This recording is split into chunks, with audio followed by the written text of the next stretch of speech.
Now, from WYDC TV, this is Big Fox News at 10.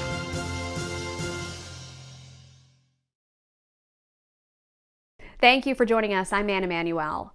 After more than 150 years of operating, Wells College has announced it is closing its doors at the end of this semester. Our Sonia Ellison joins us from campus with details on the decision and its impact on students.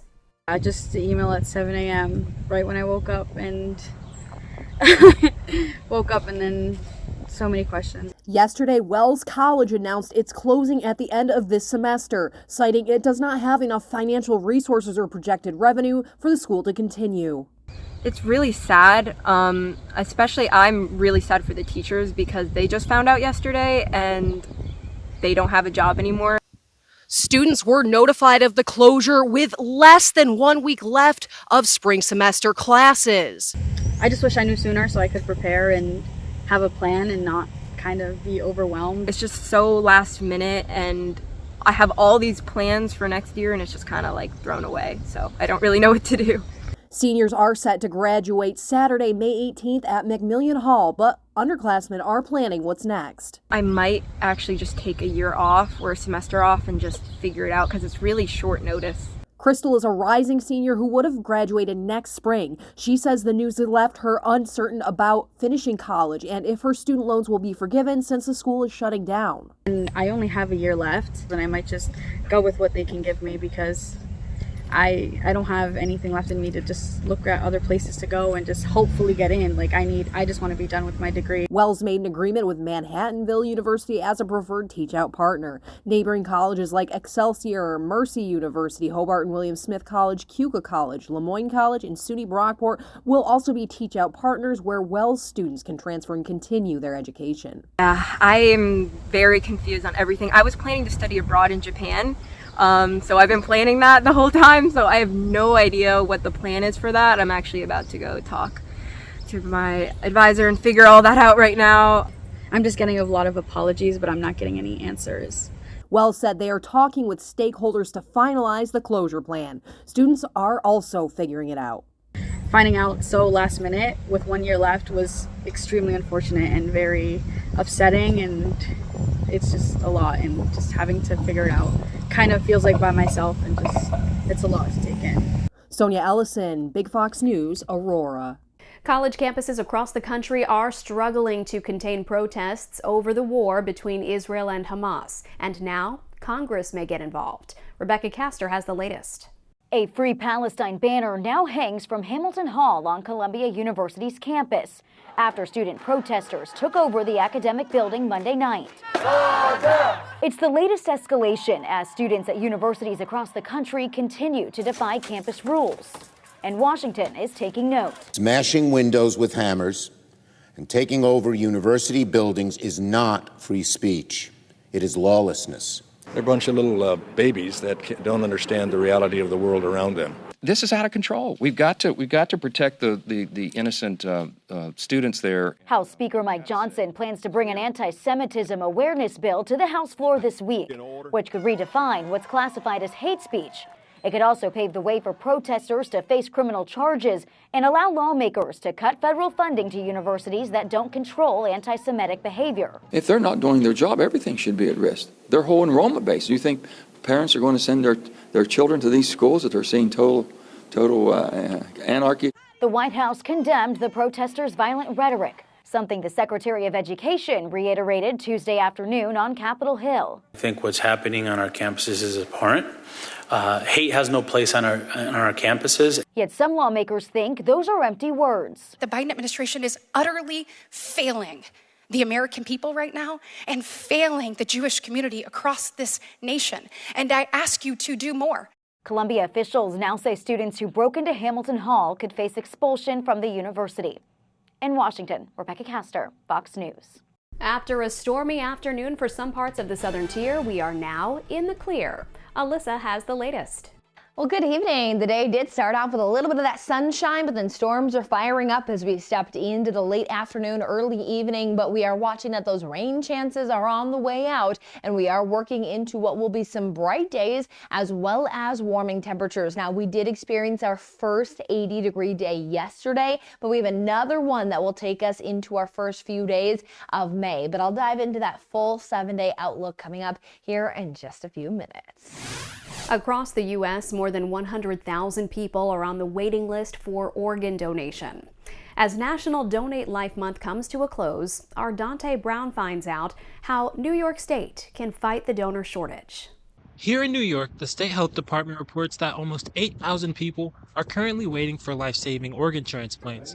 More than 1,000 of them have been stuck on the list for 5 years or more. Currently, New York has the third highest need for donors, but has the third worst enrollment rate. Last year, we lost nearly 400 New Yorkers, men, women, and children waiting for a life-saving organ transplant. We can and we must do better.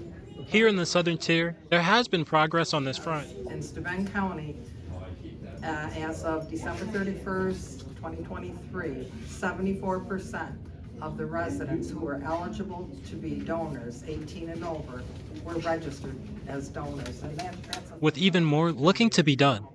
Proclamation from Steuben County declaring the month of April as Donate Life Month. According to Donate Life New York, every 10 minutes, another person is added to the wait list. And even just one organ donor can save up to 8 different lives. For Corning Assemblyman Phil Palmisano, organ donation holds a special place in his heart because of what happened to his sister. Sister Teresa, she was a juvenile diabetic. That disease affected her body over her entire lifetime. She was blessed and got a kidney pancreas donation from the kindness of a stranger who signed up to be an organ donor. That lasted for a few years, and she was in need in 2006 for another kidney. So in 2006, I had the privilege to donate a kidney to my sister. So I saw firsthand how organ donation can impact the quality of life of a family member. And for Palmisano hopes his sister's battle will encourage more organ donations. Unfortunately, my sister passed away in 2013, but I tell people, Teresa was lucky. She had 2 transplants. Some people are lucky if they get 1. As April ends National Donate a Life Month, you can register to donate at donatelife.ny.gov/register or visit your local DMV office. Dante Brown, Big Fox News, Corning. The West Elmira Fire Department and Firehouse Subs are hosting a fundraising food truck from 11 a.m. to 7 p.m. From now until Saturday, portions of all proceeds gathered here by the truck will be given to the fire department to help them continue their work in the community. The truck is located at 1299 West Water Street in Elmira. Your complete forecast is next. Here's your local stock market update from Big Fox.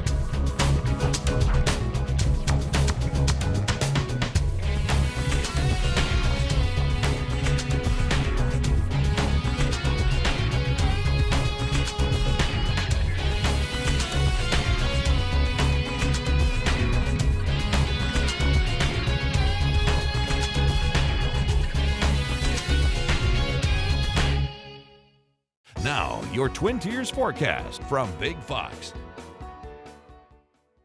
Well, as we rolled into our last day of April, we were bringing in some of those April showers with even some of those thundery downpours. A few cells were even underneath some warnings due to some stronger capabilities off to our southeast. Though those slide through, and now we are looking at clearing taking hold here as we roll through the overnight. And even with clear skies, not a big cool down. We're even going to grip on the low temperatures into those 50s, which note for this time of the year, we still here in Elmira Corona see a low temperature getting down to those upper 30s. So that shows that spring is still technically here, but we're feeling a little bit more late spring, even early summer like, especially as we note that what will be a sunny day for our region, we're topping off with a high temperature of 75 degrees. So looking at those temperatures to continue to show a really pleasant forecast. And it's our first few days of May that we are going to carry this pleasant sunshine around. We may even have another chance at seeing some of those 80-degree high temperatures stack up for the Elmira Corning area. Now, what we will note here is that locally we are talking, though, another round of those rain showers to be possible on the weekend. It seems like the rain always comes on the weekend here. Now, the rain showers, if it comes down to good news with these shower conditions, is that accumulation is expected to be light, though that does know that we are going to keep to some gloomier skies. But we do stay with at least some mild temperatures, and that's going to stick around into next week. There's no really big drop in the temperatures. We stay at least near normal, if not above normal, as we head into next week. So here for our Wednesday, we start off the day there been very comfortable into those lower 50s, even following some of those departing rain showers. And then we note that we have a beautiful blue sky that will allow for our temperatures to climb into those 70s, topping off with a high temperature of 75 degrees, nearly 10 degrees above normal for Elmira. Now, as we look across the area, everyone's looking at a striving chance at hitting those 70s, even lower 70s there into Watkins Glen, Binghamton at 71 as well, Mansfield at 74 degrees, Bath at about 73. We head into that Thursday forecast. Little weak system passes on by. It's going to usher in a little bit of cloud cover in some spots, looking to try to stay into the 60s, while other 70s are definitely still possible there with 72 into Corning, Westfield around 72 degrees. Now, what we'll continue to watch for, though, is that, as mentioned, we're expected to stay mild. We have a trend that shows here into the 10th day of May. Above normal temperatures are expected. Pairing up with that, though, there is still expectations of some slightly wetter than normal conditions as well. So we are expected to continue to talk about mild temperatures as we see that outside of that 80-degree day on Friday, we do have a little pullback into the 60s, though that's still near normal. We see that on those brighter days, we'll easily be able to get into those 70s, but we do have those rain chances to continue to watch for, one with showers over the weekend, and then turning back to some storm chances into next week.